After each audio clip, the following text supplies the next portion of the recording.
Yesterday, on my drive to and from work, I created 2 videos. One of them I posted on the YouTube channel and labeled it something like Genesis Snake Tempts the Moon. And the other one,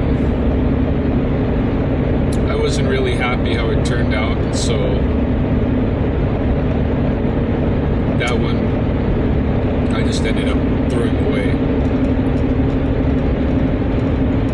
But I want to revisit the idea behind the second video, explore it some more, and in relation to some of the thoughts that I had expressed in the video about how the Genesis snake tempted the moon. And what had occurred to kind of compel me to want to create this second video was that over the weekend I had 2 instances where people brought up the notion of an afterlife in conversation with me, and asked me to consider it or give feedback or what have you. I can probably go a decade back, and I don't remember in that time anyone really bringing up an afterlife to me in conversation. I don't know, I might be wrong, but it struck me as a little weird and a little too synchronous that multiple people would be, within a 2-day time frame, would be bringing up this topic to me in conversation. And the first was my dad, who was just relating some things about a talk that he was having with my nephew, who was asking about heaven and hell and this kind of a thing. And so they talked about different ideas around those kind of like afterlife notions and different perspectives on the existence of higher intelligences and whether or not there's good and bad or good and evil, and they discussed reincarnation and all these different things. And I think my dad's ultimate take on it was, that it's healthy and good to consider these, and it's boring if you don't. Like if your idea is that there is nothing after life, that's fine, but that's pretty boring. It might be more fun to imagine that there could be something else. So that was that part. And then I had read something on Facebook, an article somebody had posted on Facebook, which may or may not even be true, about some things that the new Pope of the Catholic Church had said about basically opening up to other belief systems, and acknowledging that there is none of them are more true than the next. And basically just having a little bit more respect for other beliefs than the Catholics traditionally have. Now, I don't know if any of that stuff was actually said by the Pope or not. I have no idea. But anyway, I commented on it, and then a friend of mine wrote in response and kind of went on a big spiel about an afterlife and about how people from different traditions are not praying to the same source, and he related some things that were not really related to the details, but he related that an elder had confided in him about a near-death experience and what he encountered in that experience, and that it resonated as true and what he'd expected life after death to be like, and all of this kind of thing. And he asked, do I agree? And my response was, well, I neither agree nor disagree, because personally I don't even consider afterlife stuff. You know, it doesn't factor in to my spiritual practices or understandings or anything like that. So I have no opinion about it. Which is not exactly true, of course. I do have an opinion about it. That's why the afterlife does not factor in to my practices. And basically my opinion is this, that anything that might be imagined or explored in discussion and philosophy about an afterlife is ultimately speculative. Now, there are people who will testify to having direct experience with the afterlife in terms of, say, briefly legally dying, so to speak. Like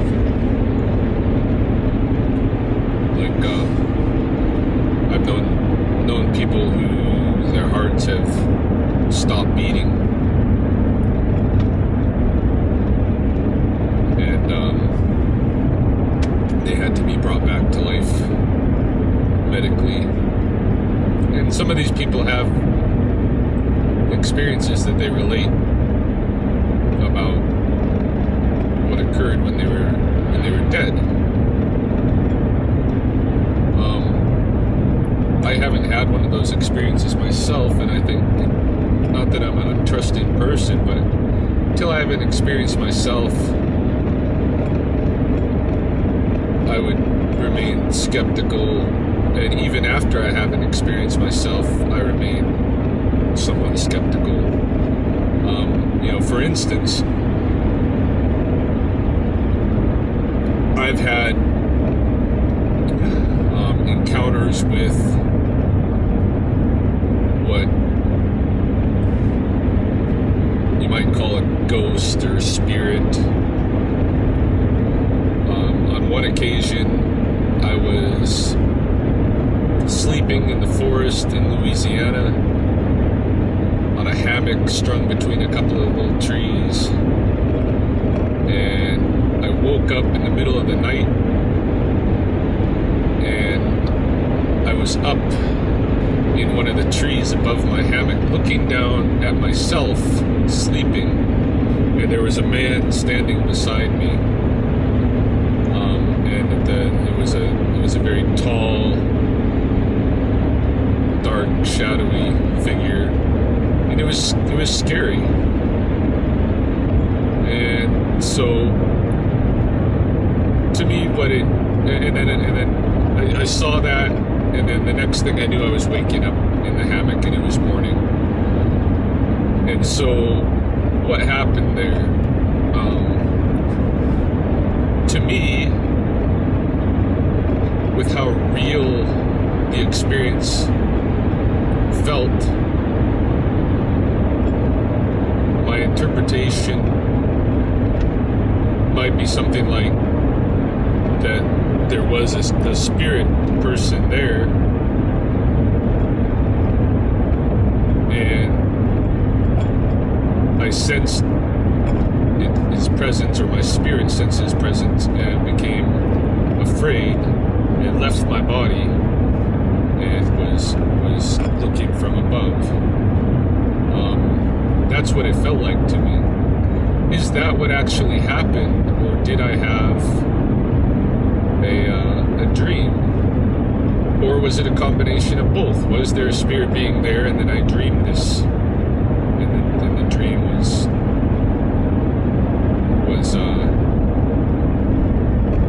letting me know about the spirit person being there?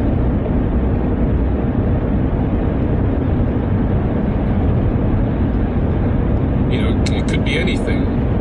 The more logical, or the more likely, is that I just had a dream, and the dream may have been brought on just by the fact that I'm sleeping out in the woods, which can be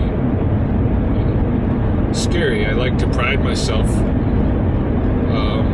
with not being afraid of the dark and dark places and the outdoors and this kind of a thing. I've spent a lot of time in my life outdoors, and I do things like I'll go, hiking in wilderness areas at night and this kind of thing. And I do recognize that there are occasions when I have a twinge of irrational fear in the dark and the wild, but for the most part, I think I've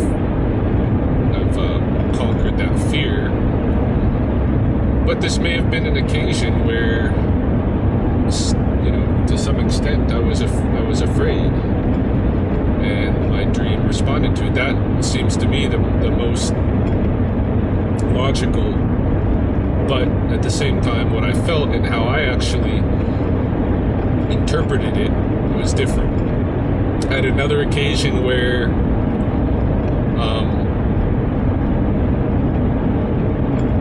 I was driving down the road in town with my wife, Mahoney, and this old woman suddenly ran at my driver's side window, ran across, through the street, and ran up to my window, and it frightened and scared me.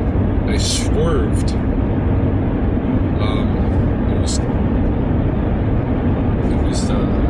I thought I was going to run this person over. Immediately I looked, and she had disappeared. This person never really existed, and my wife, was startled too by my sudden swerve, and so she was asking me what it was, and I told her what had happened, what I saw, and then shortly thereafter, I repressed my memory of the whole thing. I totally forgot that this occurrence had happened. And it wasn't for some months later when we were visiting with my mom, and my mom is someone who has very frequent experiences with ghosts and spirits. And she was relating some recent experiences, and then my wife, in response, related this experience about what had happened on the road. And when I heard her telling my mom about the story, then suddenly all the memory of it came flooding back to me, and I was shocked that I had forgotten it, because it was a very frightening and vivid experience. And so I don't know what was going on there, where my interpretation, my immediate interpretation of it was that it had been an encounter with a spirit, and again, my response was fear, and it was such strong fear that I repressed the memory of it almost immediately after it happened.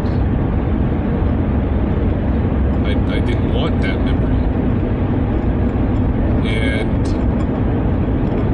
that would be my first interpretation of it.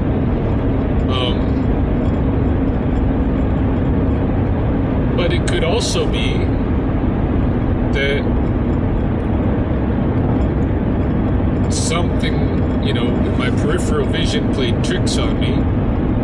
Sometimes in the out of the corner of our eyes, we think we see things, and they might not actually be there. Maybe my peripheral vision played a trick on me, a trick that my mind ran away with, and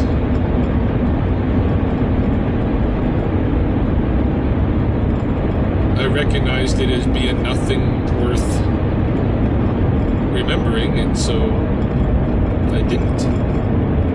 I don't know. I just don't know.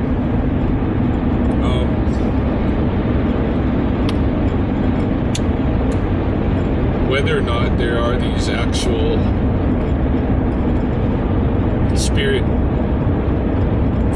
spirits of the dead, of the deceased, or not. And my inclination is to say that there are,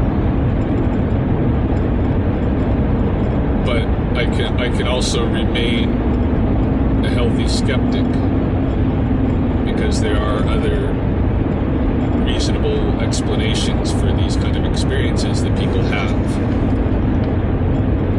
and they could be psychological in nature. So anyway, all that being said,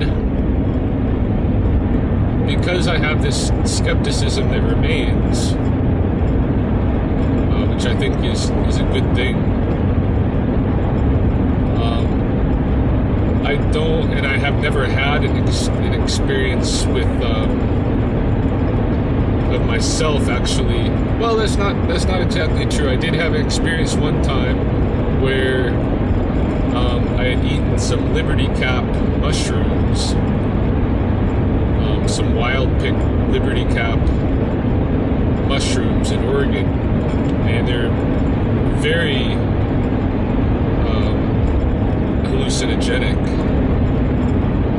And after spending an evening with my brother, kind of tripping on these mushrooms and exploring the forest and such for a while, I went home and climbed into bed, and then it felt like I was dead. I was paralyzed at the very least. I could not move my body, and to me it felt like I had died, and I was going and re-experiencing things from my past. So I had these very vivid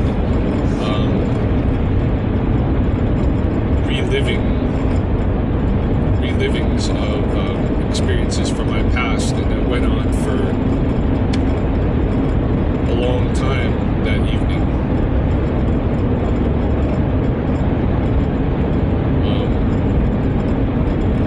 Until I was able to eventually break out of the paralysis.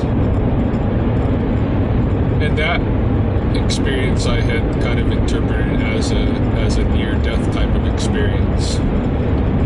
But again, what triggered it was that I ingested psychoactive hallucinogenic mushrooms. And so the rationalist in me, of course, says, well, it's all in your head, buddy. It's all psychological. And I do tend to look at psychology as something that's very, very strong in motivating things that you wouldn't even think might be connected, like say autoimmune disorders, for instance. Really bad, disabling, degenerative diseases that people have. A lot of times I think that what causes them is completely psychological, and that is only by a psychological treatment that they'll be cured.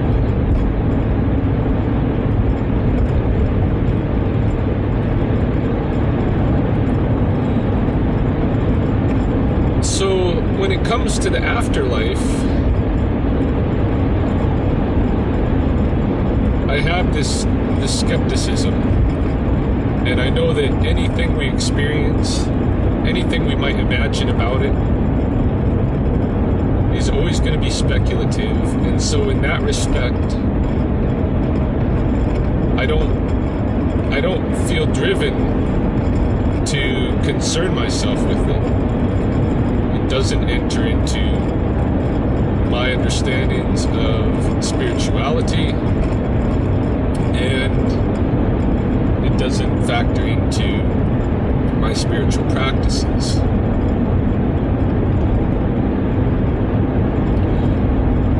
Another reason why I don't concern myself with it is because all of that stuff about afterlife, I'll find out soon enough. I'm in no rush, but life is short. And right now, I'm living life. And that's where my attention should be, in the living of life. And this is where I want to draw the connection to my video from yesterday about the Genesis snake tempting the moon, because what I ultimately where I ultimately left off there was with the notion that the Genesis snake, or the snake that occurs in many stories from many cultures, many of the very earliest origin stories, that snake is actually time or history, some such. It reminds me of the winter counts, the old-time winter counts here in Blackfoot territory, which were the written histories going back hundreds of years. And the way that they're drawn on the buffalo robes is in a coil. One winter, one summer, one winter, one summer. The events that happen, coils outward. That a representation of time is a snake. And why? Because the serpents were the earlier life forms, the ones that we find in the earth, fossilized. The oldest ones are giant monster reptiles. They are the ones who would know the most about time and the past and all of this, and they tempted the woman, the moon, who is also a representation of time, because in indigenous cultures, time is reckoned by the sun and moon. The sun is day and the moon is night. The sun is summer and the moon is winter. But the whole year is demarcated by these lunar cycles from the first to the last crescent of the lunar cycle through 12 to 13 moons in a given year. So the moon, the woman, the old lady, Kipidaki, is also a representative of time. And so these two symbols of time come together, the snake and the moon. And also in the Western, and it's, you know, at least in the Christian or the Old Testament biblical stuff, and I don't know what other cultures, you know, across the ocean have that, but a tree is involved as well, a tree of knowledge. And in those traditions, where else do you find a tree? Well, one of the places that you find a tree is in the reckoning or remembering or documenting of genealogy of the generations over time. So all of these things suggest to me that the knowledge that in the Genesis story brought about the fall of humankind, and in other stories just brings about a total change in the very, you know, in life on Earth. I mean, the Blackfoot story, this was the origin of all of the homeostatic mechanisms that control the climate that allows life to continue on Earth.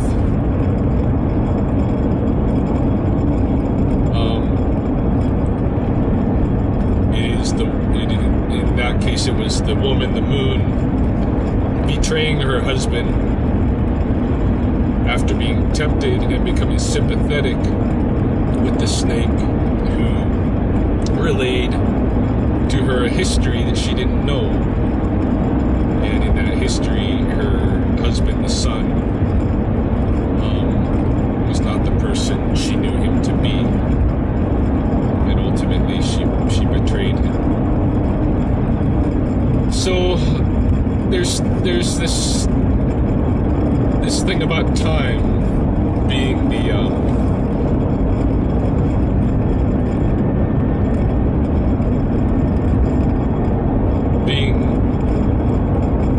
what set about the conditions for life as we know it on Earth.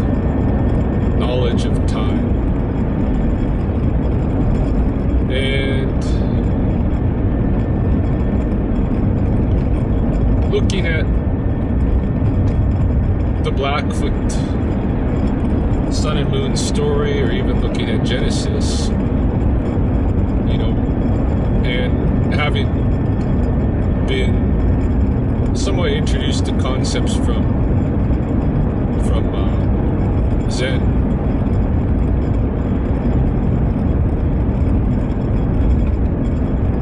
what occurs to me is that, or one of the things that we can take from these stories that we can apply to our lives is that we should be more mindful of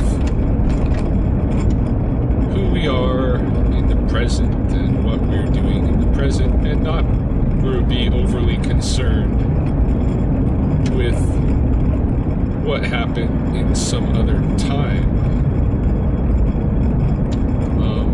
What's interesting is that it's not saying that time does not exist. Of course, the snake is the living proof that time is, that it's not something we can entirely avoid.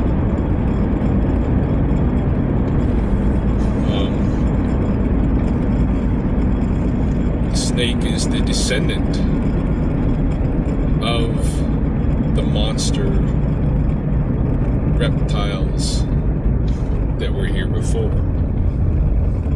And they're not going away.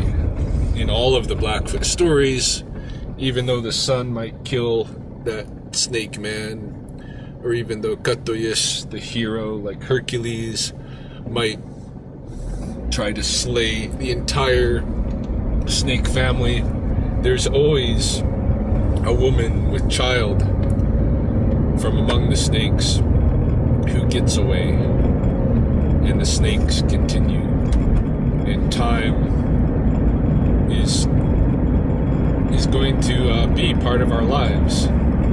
But should we allow time to tempt us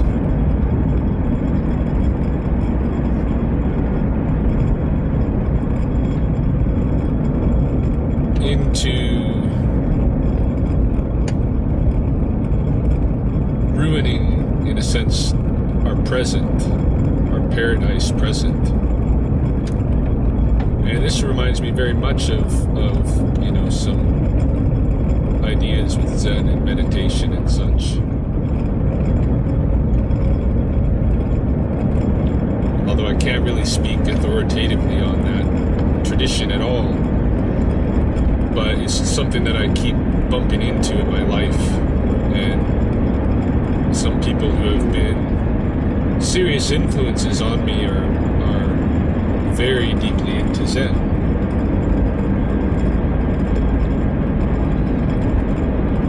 And so when I take this and I bounce it off of this question about what do I think about the afterlife, and my response that I really don't think about it, I think my response is a very healthy response. I don't think that I need to concern myself with an afterlife, which is a future event, and in that sense, far more than the snakes hasn't even happened yet for me.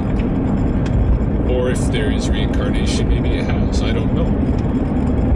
But either way, it's not where I am right now. Where I am right now is living. And when you become consumed with the afterlife stuff, I think that it can wreck the living paradise that we have. For instance, I see that authorities can utilize the afterlife concept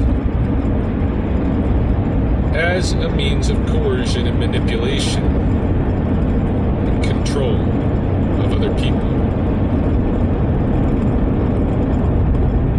Every child that's ever been threatened with going to hell for some kind of behavior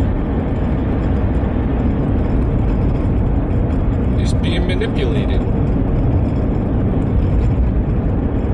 Nobody knows if hell exists. And actually, out of all of these afterlife concepts, I find the whole heaven and hell thing to be the most ridiculous. The only reason I can see for having a notion of hell is if it's completely metaphorically talking about something like karma and what you're going to experience in the present if you undertake wrongful behaviors and such. But in any case, what's wrong and what's right, oftentimes it's bullshit cultural stuff that's pushed on us as right or wrong. And it has nothing to do with nature or reality. So you see there's a potential for knowledge of time, or speculative knowledge of what might occur in time to ruin the present. I myself am not entirely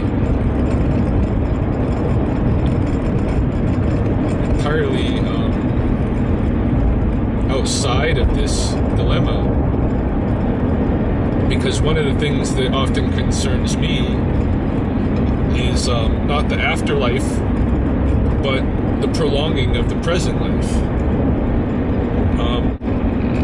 I'm concerned with my own mortality and longevity and health and survival.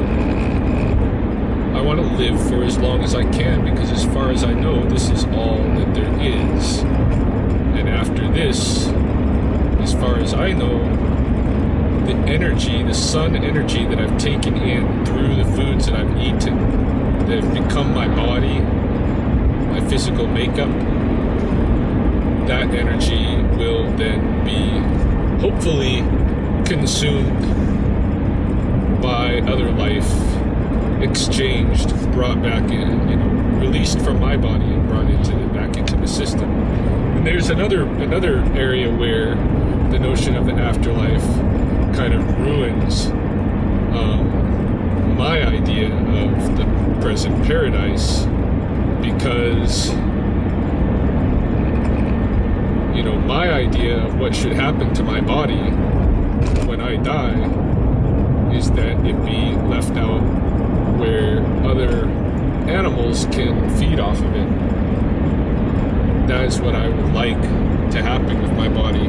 But as part of the mainstream cultural tradition and their belief in the afterlife, I am not allowed, nobody is allowed to leave my body out in nature to be disassembled by the animals. I am given really a very limited set of options. One, which has to do with this afterlife notion, is that I be encrypted, or put entombed, I should say, in a concrete and steel box, and my body preserved as much as possible in as close to its living flesh state for as long as possible, because there might be a resurrection event. Yeah.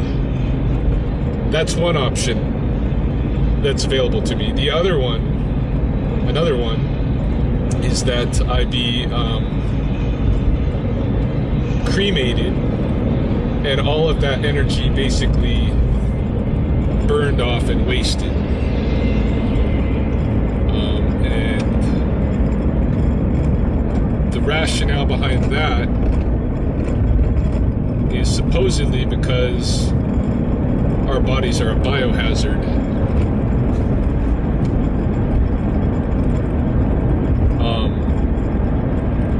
And it may be connected to some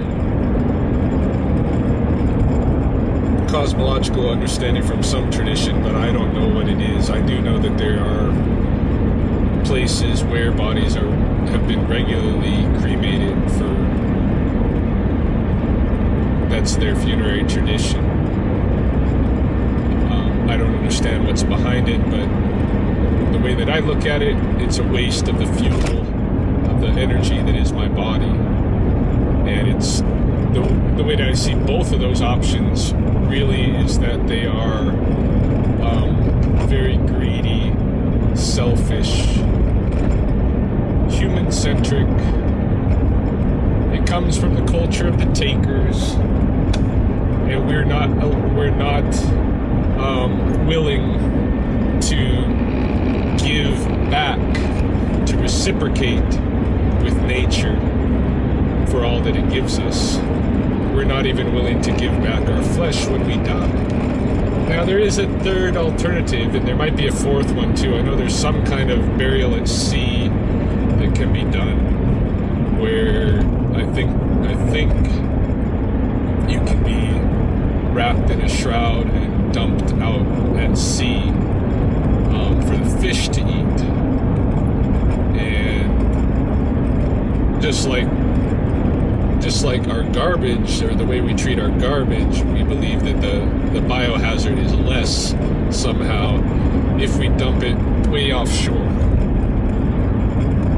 I don't, again, this is a really ridiculous notion to me, but yeah, if I want to be, if I want to actually go back to nature, I think I have two different legal options. One would be the burial at sea, and the other one would be there are available options to do a burial where it's a little more shallow, and there's holes drilled in the box so that small organisms in the earth can get in there and consume me. But neither of those is really what I want to do. And so it is an imposition on me. And that imposition is created by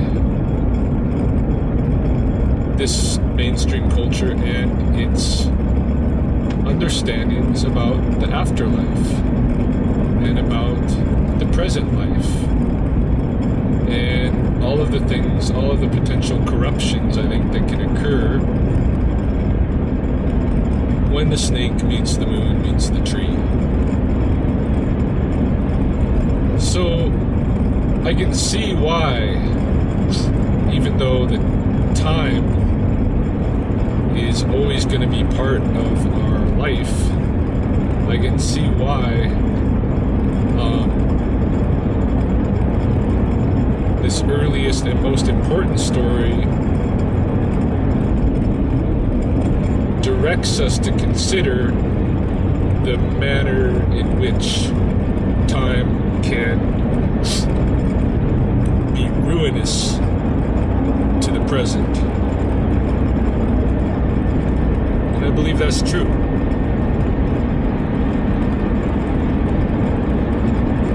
So I just wanted to share those thoughts. Give me a chance to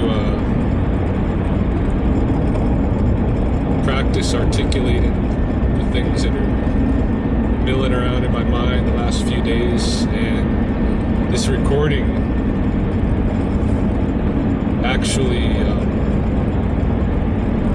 in the practice of articulating it, really helps in the discovery process itself, in a way, because I'm exploring my own thoughts as I'm speaking.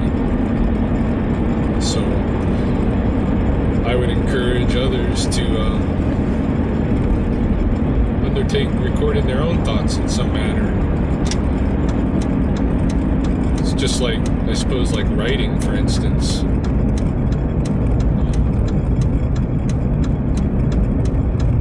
All these kind of practices can very much help in the learning process.